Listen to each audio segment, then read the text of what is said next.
Hi, today I want to talk with you about this topic of developing an art style. And the main reason I want to make this video is that from time to time I have a little crisis about my art, and sometimes I feel my art isn't good enough to show to anyone yet. And yeah, I think in the end all the crises have always led to development, and so yeah, let's start talking.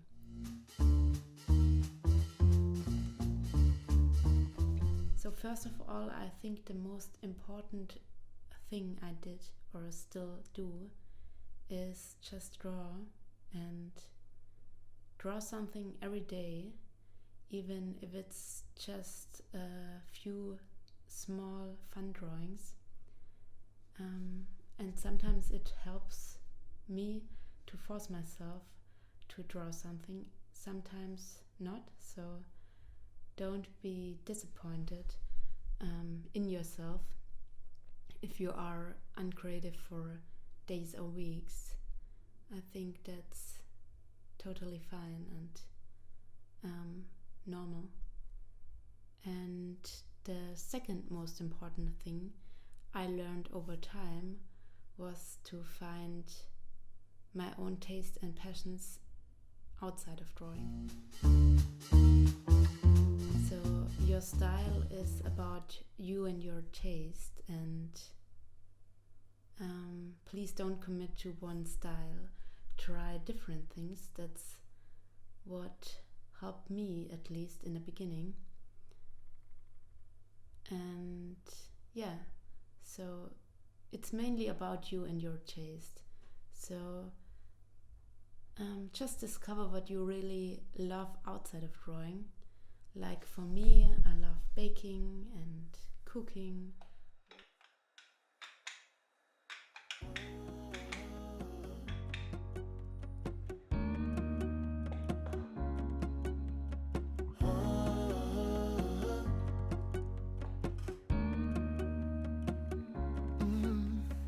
I'm looking out from my window. Sun's coming up like the day before. You're like a stone on my pillow. I don't make a sound when I shut the door. You don't have to wake up yet. We can spend all day in bed. I'll put the TV in the room. We'll have a Netflix marathon, Kenny G saxophone. We'll order in a bunch of food. I'll put your favorite music on all the way baritone.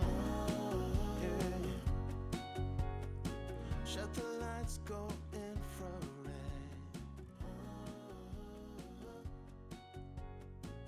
We can spend all day in bed.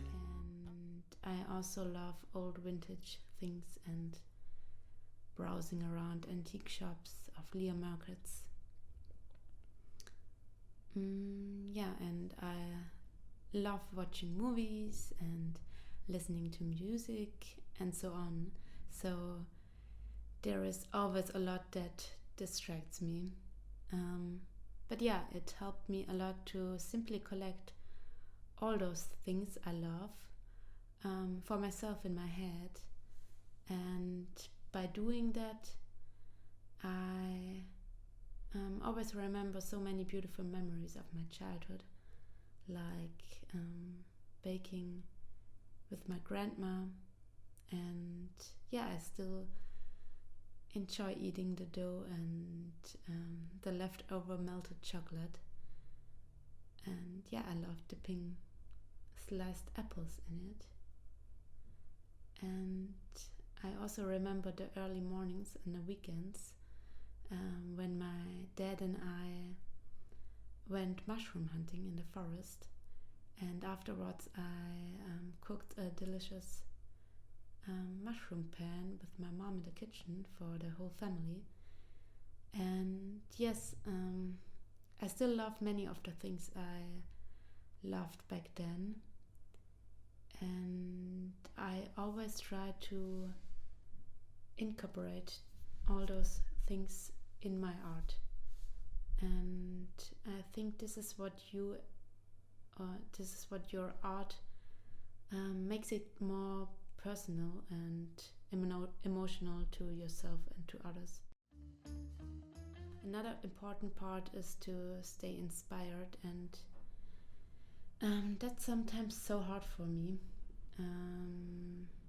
But what helped me was to collect inspiration from different sources. So from time to time I like to browse through Pinterest, spend the days in a bookstore buying new or old children's books, or just going outside and photographing and filming everything that happens around me. And of course there are many artists which inspire me. So there are tons of artists.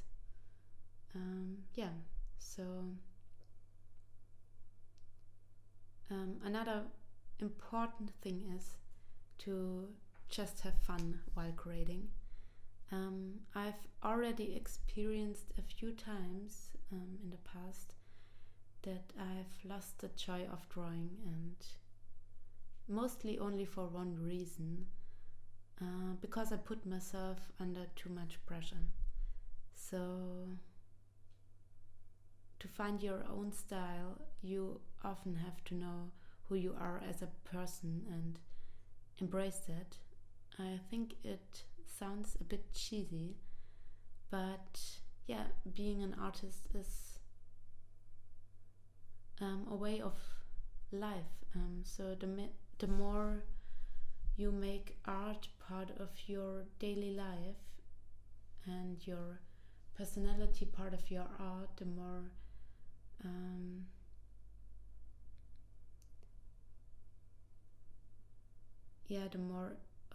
the easier it will be to grow your style. So I think that's one really helpful tip, and in the end it all takes time. Don't rush. I'm a person who really isn't the fastest, and I often hear of artists who have finished a new artwork within a few hours, and that's not me. I take the time I need, and if I'm a bit slower a bit slower than everyone else, that's fine too. So maybe we can talk shortly about my art journey so far.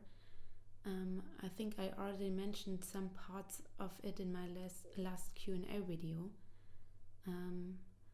I started back in a very young age with drawing realistic things from life, and a couple of years ago I was in a stage where I was mainly drawing black and white, I think with only one or two colors to highlight things, and I think this helped me to become more confident in creating a formal language. But there was such an important thing missing, the colors, and now I have the feeling that my drawings only come to life when I use colors, and my taste also plays a big part in my choice of colors. So I love everything warm and cozy, and I usually light a candle when I'm in my studio, and I really like the warmth of the light, and I think that's also the reason why I love autumn and winter the most. So these are the seasons in which I'm the most creative. And of course, I love Christmas. I always look forward to December and January. So yeah. But back to my journey. In my design studies, I got to know Scandinavian design and really learned to love it, especially the simplicity. And yeah, as a result, so a friend of mine and me, created a whole book as a semester project. And I still love both. So I love the simple style or the simple design, but also the playful designs. And you don't have to decide on one style or one taste. I personally love to combine more simple motifs with playful little details in my artwork. And yeah, so all in all, I can say experimenting with different materials and tools over a period of almost 10 years has taken me exactly to where I am now. And I think I'm just at the beginning of my journey. And there's still so much more to come.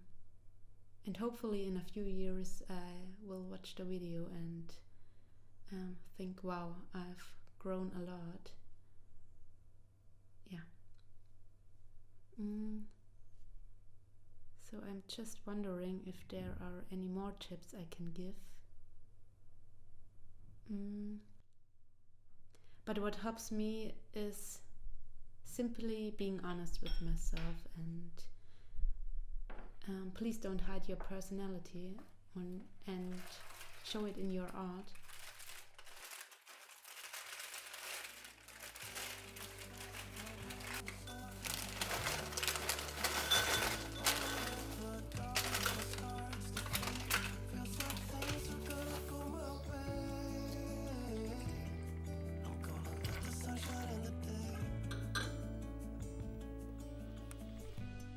And yeah, no matter what others say, do your thing and just keep going.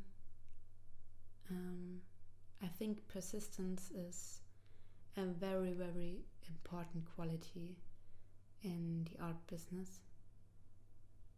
Yeah, so I hope you enjoyed this little chat about my art journey and about my development of my art style.